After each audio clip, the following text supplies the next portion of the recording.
Assalamualaikum warahmatullahi wabarakatuh.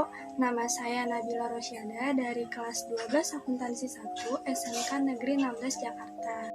Dalam video kali ini saya akan menyimpulkan materi ancaman IPOLEK Sosbud Hankam. Nah, sebelumnya kalian tahu tidak apa kepanjangan dari IPOLEK Sosbud Hankam? IPOLEK Sosbud Hankam yaitu ideologi, politik, ekonomi, sosial budaya, pertahanan, serta keamanan. Sebelum kita mengajak ke contoh kasus-kasus ancaman di bidang IPOLEK Sosbud Hankam, kita harus mengetahui terlebih dahulu apa arti dari ancaman. Ancaman adalah segala jenis tindakan baik secara kriminal maupun politis yang mengubah, merombak, mengganti kebijaksanaan yang ada. Ancaman terbagi menjadi dua, yaitu ancaman non-militer dan ancaman militer. Ancaman militer adalah ancaman yang menggunakan kekuatan bersenjata, sedangkan ancaman non-militer adalah ancaman yang tidak menggunakan kekuatan bersenjata.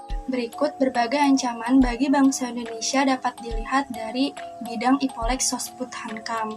Yang pertama, ancaman ideologi, yaitu kasus yang terjadi pada salah satu front pembela Islam Rizik Syihab yang menjadi tersangka karena dugaan penghinaan Pancasila dan pencemaran nama baik mantan Presiden pertama Indonesia.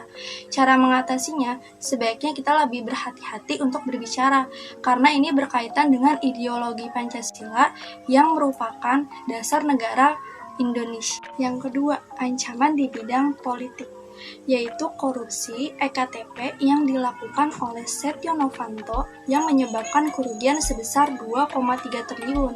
Cara mengatasinya, kita sebagai warga negara Indonesia harus pintar memilih penjabat yang jujur dan bisa diandalkan, dan korupsi harus mendapatkan hukuman supaya mendapatkan efek jera bagi pelakunya.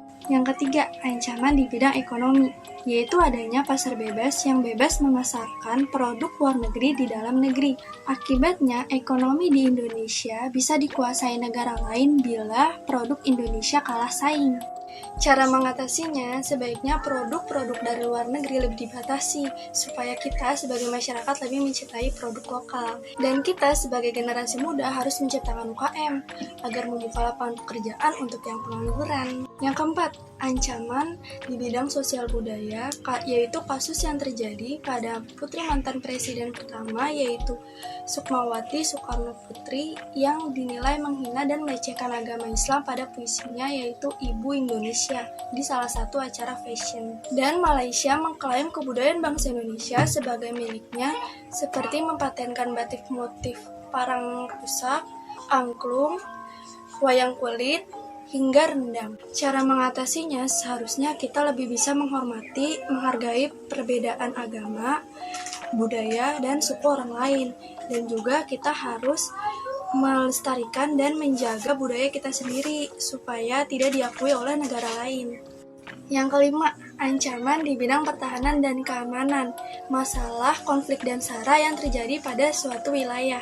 Cara mengatasinya, seharusnya kita bisa menjaga persatuan dan kesatuan bangsa Indonesia, supaya kita lebih hidup nyaman, tentram, dan aman.